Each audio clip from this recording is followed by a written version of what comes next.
అద్భుతం. ఇప్పుడు వైఆర్టీవీ ఉన్నదండి.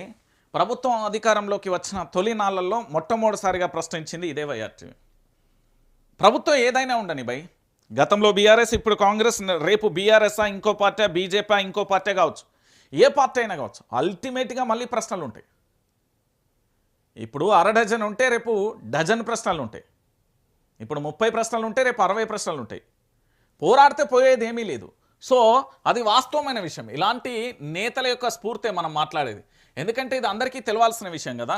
ఇక దాంతో పాటుగా ఇంకొక అంశం, కాంగ్రెస్ పార్టీలో సీనియర్ నాయకుడు చిన్నారెడ్డికి తీవ్ర అవమానం జరిగింది. గత ఎన్నికలలో ఆయనకు ఎమ్మెల్యే టికెట్ ఇచ్చి వాపస్ తీసుకున్నారు. అది గుర్తుకు వచ్చి ఇటీవల ఆయనకు ఒక స్టేట్మెంట్ ఇచ్చారు. తన టికెట్ వాపస్ తీసుకున్న రోజు తనకు ఆత్మహత్య చేసుకోవాలనిపించిందని చిన్నారెడ్డి కార్యకర్తలకు చెప్పారు.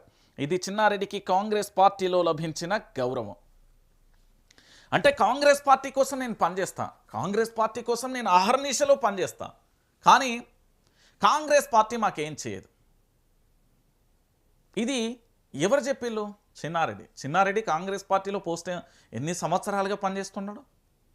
ఆఖరికి ఆయన ఎమ్మెల్యే టికెట్ ఇచ్చి ఆయన ఎమ్మెల్యే టికెట్ వాపస్ తీసుకున్నారా లేదా?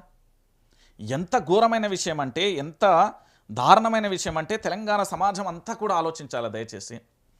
చిన్నారెడ్డి లాంటి కాంగ్రెస్ పార్టీలో ఉన్న ఒక సీనియర్ నేతకు ఎమ్మెల్యే టికెట్ ఇచ్చి వాపస్ తీసుకుంటే ఆ రోజు చిన్నారెడ్డి ఏమని మాట్లాడిండంటే తన కార్యకర్తలతోని, నాకు ఆత్మహత్య చేసుకోవాలని పెంచింది.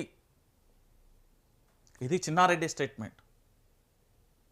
ఒక దశలో కాంగ్రెస్ పార్టీలో హేమీలుగా ఒక వెలుగు వెలిగిన చిన్నారెడ్డి మాట్లాడిన మాట ఇది. చిన్నారెడ్డి అంతటితోనే ఆగలే. చిన్నారెడ్డి చాలా విషయాలు కూడా మాట్లాడిండు. ఒకసారి మీకు ఆ స్టేట్మెంట్లు కూడా నేను చదివే ప్రయత్నం అయితే చేస్తా, ఎందుకంటే అది అందరికీ తెలవాల్సిన విషయమే. చిన్నారెడ్డి గారికి సంబంధించి మొన్న చిన్నారెడ్డి, నేడు జీవన్ రెడ్డి, రేపు ఇంకొకరు, ఇది కాంగ్రెస్ పార్టీలో జరుగుతున్న అవమానాన్ని మన అందరం కూడా ప్రశ్నించాల్సిన పరిస్థితి ఏర్పడుతుంది.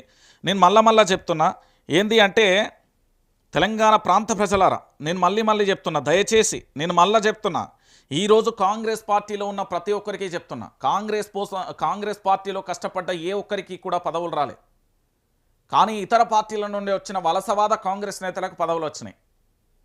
నేను చాలా స్పష్టంగా కూడా చెప్పిన, ఇప్పుడు నేను మళ్ళీ చెప్తా, మీ అందరికీ కూడా ఈ డెఫినేషన్ నేను స్టార్టింగ్లో చెప్పాను, ప్రతిరోజు కూడా చెప్తున్నాను, ఈ రోజు కూడా చెప్తా. ఎందుకంటే కాంగ్రెస్ పార్టీలో 2 వర్గాలు ఉన్నాయి. ఇప్పుడు మీరు అనుకుంటున్న కాంగ్రెస్ పార్టీ ఏదైతే ఉన్నదో ఇందులో వర్గం ఉన్నది. ఏంది అంటే కాంగ్రెస్ పార్టీలో చీలికల్ని, అసలు విషయం ఏంది అనేది చాలామందికి తెలియదు. ఇది పాత కాంగ్రెస్, మళ్ళా గుర్తుపెట్టుకోరు.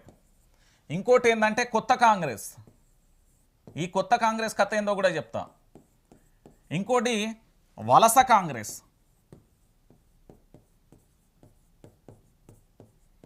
ఇట్లా 3 రకాలుగా విభజించబడింది.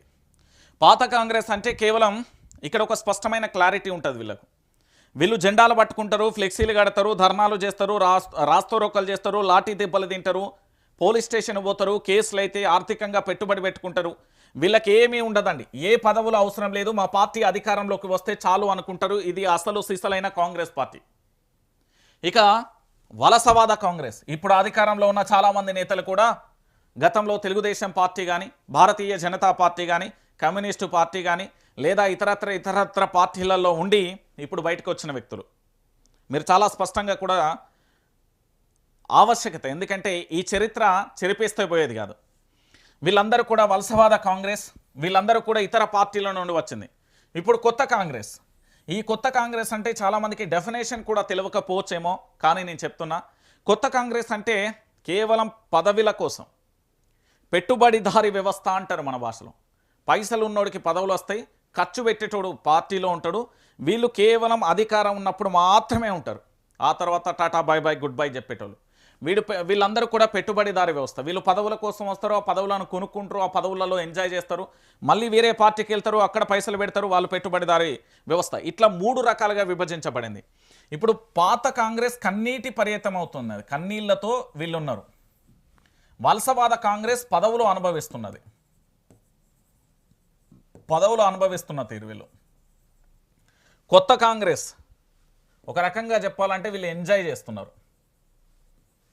ఇది టు బీ హానెస్ట్ తెలంగాణ రాష్ట్ర రాజకీయాలలో నేను చెప్పిన ఒక పెను సంచలనం. ఎందుకంటే ఇందులో చాలా వరకు కూడా నాతో మాట్లాడిన వ్యక్తులు ఉన్నారు, నాతో చాలా వరకు విషయాలు షేర్ చేసుకున్న వ్యక్తులు ఉన్నారు, నాతో కన్నీటి పర్యతమైన చాలామంది కాంగ్రెస్ నేతలు ఉన్నారు. నేను చాలా స్పష్టంగా చెప్తున్నా, నా కడుపులో ఏది దాగదు, దాచుకునే ఓపిక కూడా నాకు ఉండదు. ఉన్న విషయాన్ని తెలంగాణ సమాజానికి చెప్పాల్సిన అవసరం ఆవశ్యకత కూడా ఉంది. సో ఈ 3 వర్గాలతోనే కాంగ్రెస్ అగ్నిగుండంలా అగ్నిగోళంలా బగబగమని మసులుతాంది. ఇది ఎప్పుడు బ్లాస్ట్ అవుతుందో తెలియదు. ఇది ఎప్పుడు ఏంది అంటే బద్దలై లావా వెదజిల్తారు అంటారు కదా, అలా తెలంగాణ రాష్ట్రంలో ఎప్పుడు ముక్కలవుతుందో కూడా తెలియదు. ఇప్పుడు దానికి నాంది పలికిందే జీవన్ రెడ్డి గారు. జీవన్ రెడ్డి గారు కాంగ్రెస్ పార్టీ నుండి వెళ్ళిపోవడం అనేది వ్యక్తిగతంగా నేను చెప్తున్నా, ఒక జర్నలిస్ట్గా చెప్తున్నా, కాంగ్రెస్ పార్టీకి గుడ్డలు పెట్టు, కాంగ్రెస్ పార్టీకి నిజంగా పునాది పోయినట్టే. మీరందరూ కూడా ఆలోచించాలి. ఇప్పుడు నేను ఎగ్జాంపుల్ కూడా చెప్తా, రేవంత్ రెడ్డి ఎట్లెట్లా చేస్తున్నాడు, ఏమేం కథ అనేది.